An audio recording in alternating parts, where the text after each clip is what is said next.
पिछले वीडियो में हमने दो पृथक्करण विधियों के बारे में जाना था। बीनना, जहाँ पर हमें दिखाई देने वाले अनचाहे पदार्थों को हम उंगलियों से चुन चुन कर हटा सकते थे, और चालना, जहाँ पर अगर अनचाहे पदार्थ का आकार थोड़ा सा बड़ा है तो हम छन्नी की सहायता से उसे हटा सकते थे। लेकिन अगर अनचाहा पदार्थ समान रंग का हो और समान आकार का हो लेकिन उसका वजन अलग हो, तब क्या किया जाएगा? इस स्थिति में हम जिस पृथक्करण विधि का इस्तेमाल कर सकते हैं उसे कहते हैं फटकना या विनोइंग। इस विधि में हवा की सहायता से हल्के कणों को भारी कणों से अलग कर दिया जाता है। विनोइंग या फटकने की विधि का इस्तेमाल हम चावल, गेहूं, मटर आदि भारी कणों में से छिलके, भूसे, पत्ती जैसे हल्के कणों को अलग करने के लिए कर सकते हैं। तो इस विधि को हम थोड़ा और बेहतर तरीके से जानते हैं इस वीडियो में। परंपरागत रूप से फटकने या विनोइंग के लिए हम सूप का प्रयोग करते हैं। ये कुछ इस प्रकार का दिखाई देता है। ये अलग अलग प्रकार के सूप हैं जो हम आपको दिखा रहे हैं यहाँ पर। अब हम बात करते हैं कि ये किया कैसे जाता है, यानी कि सूप का प्रयोग करके हम अनाज को फटकते कैसे हैं।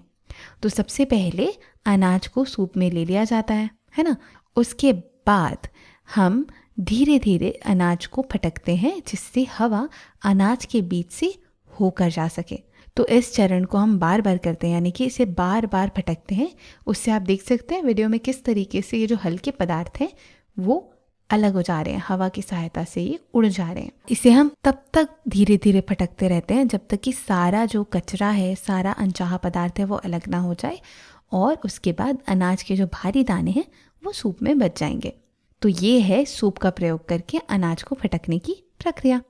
अब इसी की एक अन्य विधि भी देख लेते हैं, और इसमें देखेंगे आप कि ये जो उपकरण या बर्तन इस्तेमाल कर रहे हैं वो थोड़ा सा अलग तरीके का है। यहाँ पर आपको दिखाई दे रहा है कि बाईं ओर से हवा आ रही है और हल्के कण हवा के कारण उड़ जा रहे हैं, और नीचे की तरफ आप देख सकते हैं कि अनाज के भारी दाने इकट्ठे हो जा रहे हैं। तो इस प्रक्रिया को भी बार बार तब तक किया जाता है जब तक कि सारे के सारे अनचाहे पदार्थ उड़कर अलग ना हो जाए और हमारा जो अनाज है वो पूरी तरह से साफ ना हो जाए। अब अगर हवा नहीं चल रही हो या फिर हमें इस प्रक्रिया को घर के अंदर करना हो जहाँ पर प्राकृतिक हवा का प्रवाह ना हो, तो हम बिजली के पंखे का इस्तेमाल भी कर सकते हैं जिससे इस प्रक्रिया को पूरा किया जा सकता है।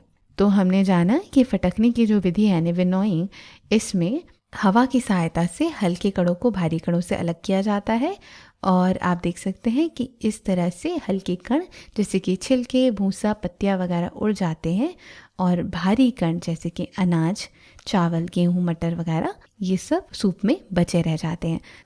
तो ऐसी अशुद्धि जो कि दिखने में समान हो और जिसका आकार भी समान हो लेकिन वजन अलग हो, उसे अलग करने के लिए हम फटकना विधि का इस्तेमाल कर सकते हैं।